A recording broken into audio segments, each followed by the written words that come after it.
How to send Bitcoin from Cash App to another wallet. Welcome back to the channel. In today's tutorial, I'll show you how to send Bitcoin from Cash App to another wallet. This process is simple and allows you to transfer your Bitcoin to different exchanges or wallets for trading or storage. Let's get started. First, open the Cash App on your device. If you haven't already, make sure you have Bitcoin in your Cash App account. If you need help purchasing Bitcoin, check out my previous tutorials for a step-by-step guide.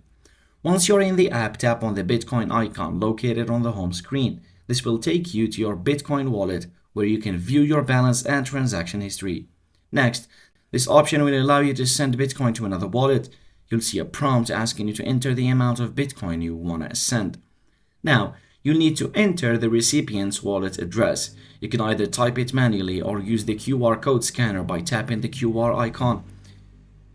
Make sure to double check the wallet address to avoid sending funds to the wrong place.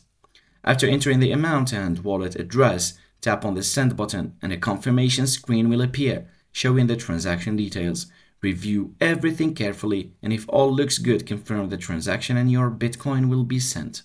You can track the status of your transaction by going back to the Bitcoin section and tapping on activity. Here, you'll see your current recent transactions, including the one you just completed. And that's how to send Bitcoin from Cash App to another wallet. It's a quick and easy process. If you found this tutorial helpful, please give it a thumbs up and thanks for watching.